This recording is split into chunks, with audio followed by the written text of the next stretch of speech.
Hello बच्चों, welcome back to my channel mission IIT JEE। आज अपने PYQs वाली जर्नी को थोड़ा आगे बढ़ाते हुए आज हम बेसिक मैथमेटिक्स के क्वेश्चंस को फिनिश कर देते हैं। देखते हैं कि रिमेनिंग जो क्वेश्चंस हमारे हैं उनमें क्या क्या IIT ने पूछ रखा है। ओके बच्चों, ये JEE 2021 का क्वेश्चन है। इसमें आपसे पूछ रखा है if A + B + C = 1, AB + BC + CA = 2 and ABC = 3, then we have to find out the value of A⁴ plus B⁴ plus C⁴। बहुत सिंपल सा क्वेश्चन है। बेसिक जो हमारे मैथमेटिक्स के फार्मूलाज होते हैं उनका यूज़ करते हुए बस इसको हमें कैलकुलेट करना है। तो करते हैं इसको। हमने सबसे पहले जो हमें गिवन कर रखा है उसको लिख लेते हैं। A + B + C = 1 and AB + BC + CA = 2 and A × B × C = 3। हमें यहाँ पर समझने वाली बात ये है कि जब हम A⁴ + B⁴ + C⁴ को कैलकुलेट करेंगे तो ये पर्टिकुलर एक्सप्रेशन को कैलकुलेट करने के लिए हमें क्या क्या चीज़ों की ज़रूरत पड़ेगी, और इससे भी ज़्यादा इम्पॉर्टेंट चीज़ ये है कि ये एक्सप्रेशन आएगा कहाँ से। तो अगर हम ध्यान से देखें, यहाँ पर A + B + C = 1 गिवन कर रखा है।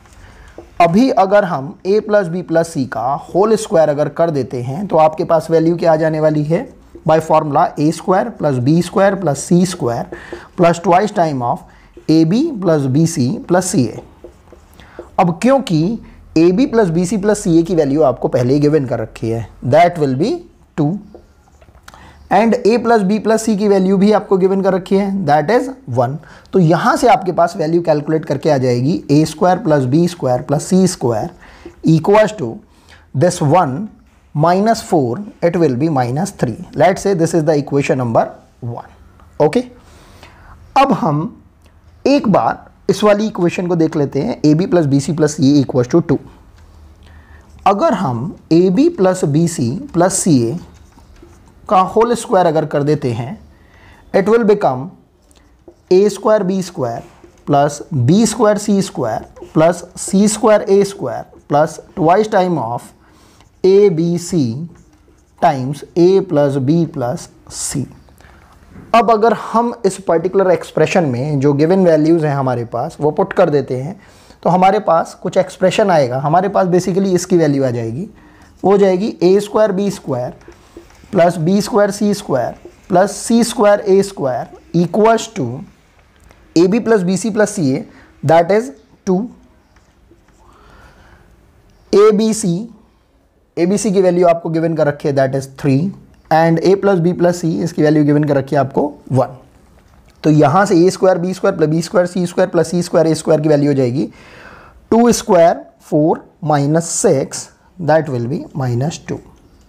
इक्वेशन नंबर 2 हो गया ये। लेट से अब कैलकुलेट करना है हमें A⁴ plus B⁴ plus C⁴। Simple सी बात है, ऐसा एक्सप्रेशन लाने के लिए हमें समथिंग A² + B² + C² का होल स्क्वायर करना पड़ेगा। ओके, इसको करते हैं।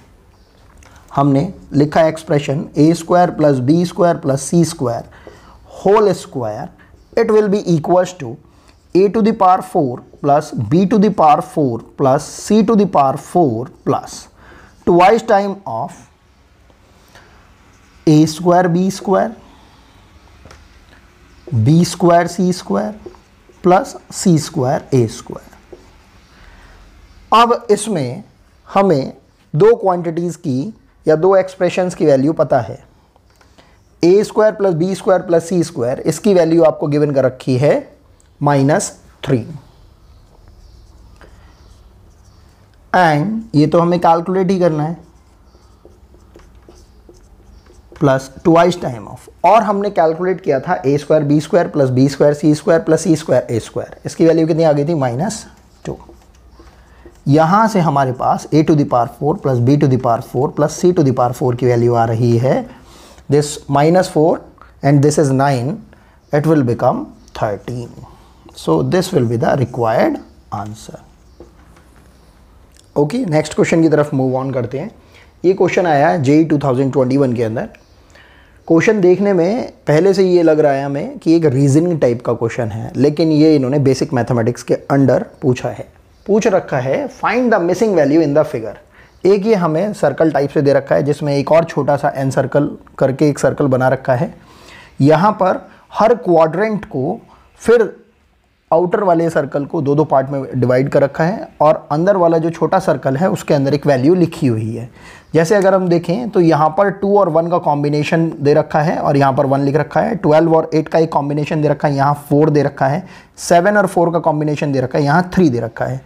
हमें बस लॉजिक का यूज़ करना है और इसके अंदर मिसिंग जो वैल्यू है उसको कैलकुलेट करना है। सिंपल है बिल्कुल।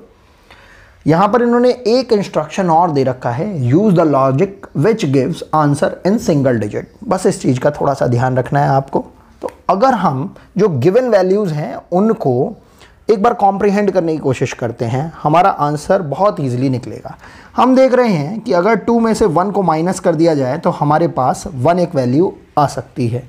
ऐसा अभी हम एज्यूम करके चल रहे हैं। क्यों? क्योंकि अब हमें एग्जैक्ट लॉजिक नहीं पता कि किस तरीके से आंसर आया है, तो हम अजम्पशन बेस कैलकुलेशन कर रहे हैं। सेकंड के अंदर देख लेते हैं, ये हमारे पास जो क्वाड्रेंट की वैल्यू है 12 में से अगर हम 8 माइनस कर देंगे तो हमारे पास वैल्यू 4 आ जाएगी। और 4 की पार इन्होंने क्या दे रखा है आपको, 24। 24 को चाहें तो हम फैक्टराइज भी करके देख सकते हैं। वो फैक्टराइजेशन कितना हो जाएगा, 1 × 2 × 3 × 4, ऐसा करके लिख सकते हैं हम। अगर हम इस पर्टिकुलर क्वाड्रेंट की बात करें तो यहाँ पर हमारे पास आ सकता है 7 - 4 = 3। हमें क्योंकि इनको किसी तरीके से एडजस्ट करना है जिससे कि वैल्यू हमें थोड़ा सा वर्किंग दिखाई दे। यहाँ पर पार कितनी दे रखी है, 6, जिसको कि हम लिख सकते हैं 1 × 2 × 3। अब बात बचती है हमारे इस पर्टिकुलर क्वाड्रेंट की। अगर हम इसको लिखेंगे तो हमारे पास आएगा 5 - 3 = 2 टू द पावर समथिंग। अब ये जो पावर में आएगा 2 की, वो ही बस हमें कैलकुलेट करना है। अगर हम ध्यान से देखें पहले वाले पर्टिकुलर एक्सप्रेशन में 2 - 1 = 1 आ रहा है, ये हमारे पास, इस पर कोई पावर नहीं है, इसको हम पावर 1 बोल सकते हैं। इसी तरीके से जब हम 12 - 8 बोल रहे हैं तो that is giving equal to 4 to the power 24। तो 4 टू द पावर 24 जो आ रहा है, इस 24 को अगर हम सेग्रीगेट करके देखेंगे तो it is giving us 1 × 2 × 3 × 4 which is equivalent to 4 factorial. एक लॉजिक सेट सा बैठता हुआ दिखाई दे रहा है। अब अगर हम नेक्स्ट की तरफ चलते हैं तो that is 7 - 4 = 3 to the power 6। 6 को अगेन जब हम ब्रेक करते हैं तो हमारे पास आता है 1 × 2 × 3, दैट इज अगेन 3 फैक्टोरियल। तो ये कुछ लॉजिक हमारा सेट होता हुआ सा दिखाई दे रहा है। इसी तरह इस 1 को भी भाई हम क्या बोल सकते हैं, 1 फैक्टोरियल बोल सकते हैं। और जो हमें कैलकुलेट करना है दैट इज 5 - 3। 5 - 3 का लॉजिक कुछ इस टाइप से सेट होना चाहिए कि that will give us 2 to the whole power 2 factorial. तो ये कितना हो जाएगा हमारे पास, 2 टू द पावर 2 फैक्टोरियल कितना होता है, 2 × 1, ये हो जाएगा आपके पास 4। So required answer is 4। Okay बच्चों, नेक्स्ट क्वेश्चन की तरफ मूव ऑन करते हैं। ये क्वेश्चन है 2019 का जेई का। इसमें पूछ रखा है find the number of real roots of the equation 5 + modulus of 2 to the power x - 1 = 2 to the power x × 2 to the power x - 2। ये पर्टिकुलर हमें इक्वेशन दे रखी है और इससे हमें number of real roots calculate करने हैं।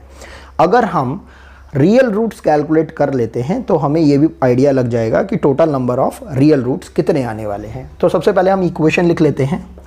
इक्वेशन हो जाएगी हमारे पास 5 + modulus of 2 to the power x - 1 = 2 to the power x 2 to the power x - 2।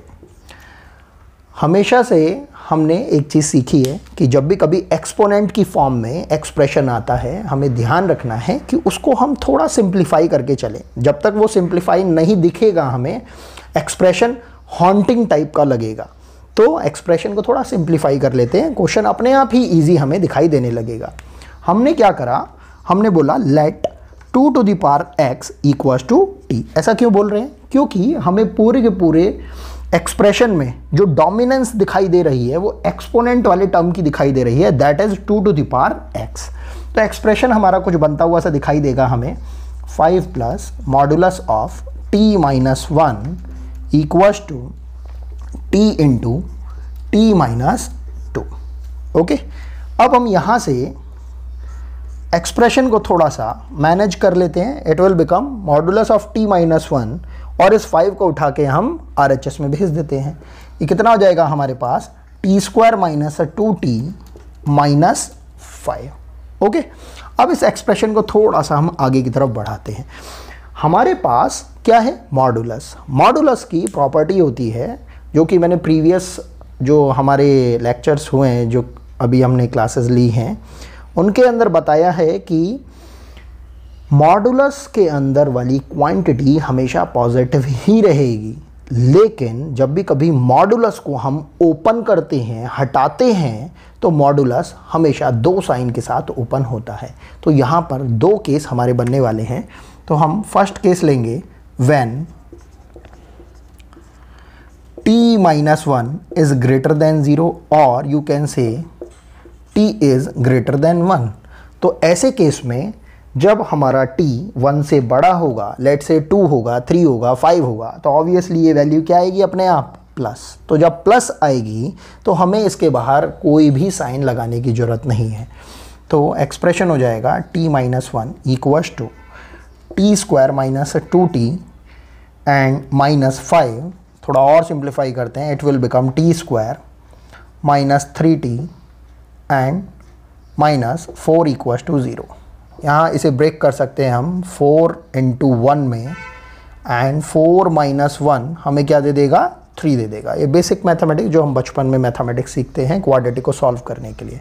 और थोड़ा सिंप्लीफाई कर लेते हैं, ये हो जाएगा हमारे पास t square minus 4t minus ये प्लस हो जाएगा plus t minus 4 equals to 0। यहाँ से हमारे पास t की वैल्यू एक तो -1 आ रही है और एक वैल्यू आ रही है 4। अब इन वैल्यूज़ को हमें अपने कंसीडर्ड वैल्यू से कंपेयर करना पड़ेगा। हमने स्टार्टिंग में कंसिडरेशन किया था कि that t should be greater than 1। In that case हमारे पास क्वाड्रेटिक से क्या क्या वैल्यू आ रही हैं। तो जब t ग्रेटर देन 1 है तब हमारे पास क्वाड्रेटिक से t इक्वल्स टू -1 एंड 4 आ रही हैं। तो ऑब्वियसली ये जो t इक्वल्स टू -1 वैल्यू है इसको हम कंसिडर नहीं करेंगे। कंसिडरेबल वैल्यू कौन सी है, केवल t इक्वल्स टू 4। अब बात करते हैं हम सेकंड कंडीशन की, when this t minus 1 modulus वाली जो क्वांटिटी है t minus 1 is less than 0 और you can say t is less than 1। इसको थोड़ा सा आगे प्रोसीड करते हैं। मॉडुलस के अंदर वाली क्वांटिटी के अंदर जब हम बोल रहे हैं t minus 1 is less than 0, जब लेस देन 0 है तो ऑब्वियसली अंदर वाली क्वांटिटी क्या रहेगी, नेगेटिव। और हमें पता है मॉडुलस हमेशा कैसी क्वांटिटी जनरेट करता है, पॉजिटिव क्वांटिटी। तो इस नेगेटिव क्वांटिटी को पॉजिटिव बनाए रखने के लिए हमें मॉडुलस हटाते हुए क्या करना पड़ेगा, एक और माइनस साइन से मल्टीप्लाई करनी पड़ेगी इस t माइनस 1 के अंदर। तो एक्सप्रेशन बन जाएगा हमारा minus t minus 1 equals to t square minus 2t minus 5। थोड़ा सा और सिंप्लीफाई कर देते हैं इसको, ये कितना हो जाएगा, t स्क्वायर, ये माइनस 2t है, ये माइनस t है, इट विल बिकम माइनस का t एंड ये प्लस 1, ये minus 5, it will become minus 6 equals to 0।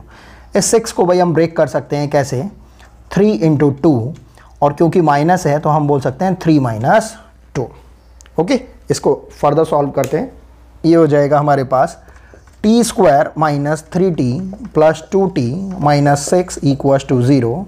ये आ जाएंगे आपके पास फैक्टराइजेशन करके t minus 3 and t plus 2 equals to 0 and t equals to minus 2 and 3। अगर हम इस सेकंड केस की कंसिडरेशन के बारे में देखें तो हमने क्या कंसिडर किया था, t should be less than 1। तो लेस देन 1 वाली कंडीशन के अंदर ऑब्वियसली t इक्वल्स टू 3 तो सुटेबल नहीं होगा। कौन सुटेबल होगा, t इक्वल्स टू माइनस 2। अब इन दोनों कंडीशंस को हमें एक्सपोनेंट में रख के चेक करना पड़ेगा कि क्या जो हमने कंसिडरेशन किया है उसमें एक्सपोनेंट की वैल्यू सही बैठती है या नहीं बैठती है। तो अब हमने लिखा कहाँ से, t इक्वल्स टू जो हमने कंसिडर कर रखा था 2 टू द पावर x लिख लिया। सबसे पहली वैल्यू हमारे पास क्या आई थी, 4, इसको हमने लिख लिया, that can be written as 2 to the power 2। तो यहाँ से x इक्वल्स टू 2 करके हमारी एक फर्स्ट वैल्यू कैलकुलेट हो गई। अगर हम सेकंड वैल्यू को कंपेयर करते हैं 2 टू द पावर x से, दैट इज -2, तो क्या हम इसको कैलकुलेट कर सकते हैं, ये कैलकुलेट नहीं हो पाएगी, क्योंकि एक्सपोनेंट की प्रॉपर्टी ये कहती है कि एक्सपोनेंट की वैल्यू 0 भी इन्फिनिटी पर आती है, लेकिन कभी भी नेगेटिव वैल्यू एक्सपोनेंट की नहीं आ सकती है। तो ऑब्वियसली ये वैल्यू क्या हो जाएगी, डिस्कार्डेड। तो अब इसमें ध्यान देने योग्य बात बस इतनी सी है कि x की वैल्यू 2 जरूर आ रही है, लेकिन हमें रूट की वैल्यू नहीं बतानी, हमें क्या बताना है, नंबर ऑफ रियल रूट्स। तो obviously number of real roots कितने एग्जिस्ट कर पा रहे हैं, ओनली 1। तो आंसर इसका क्या आ जाएगा, 1। ओके बच्चों, नेक्स्ट क्वेश्चन की तरफ मूव करते हैं। ये है JEE 2021 का। इसमें पूछ रखा है the integer k for which the inequality x square minus twice time of 3k minus 1 times of x plus 8k square minus 7 greater than 0 is valid for every x in R is given by. ये question आप लोगों के लिए as a homework है, जिसका आपको answer जो है वो कमेंट बॉक्स में मेंशन करना है। मेरी जो नेक्स्ट वीडियो आने वाली है वो लॉग के जो बेसिक प्रिंसिपल्स हैं, फॉर्मूलाज हैं, उनके ऊपर है, जिसमें मैं उन्हें इन डिटेल आपको समझाने वाला हूं कि आखिर लॉग की प्रॉपर्टीज़ का यूज़ करके किसी भी क्वेश्चन को कितना ईजिली सॉल्व करके हम उसे दे सकते हैं। प्लीज़ उस वीडियो को जरूर देखिएगा, it will be going to be very helpful for you. और इस क्वेश्चन का आंसर प्लीज़ कमेंट बॉक्स में ज़रूर बताइएगा। Thanks for watching.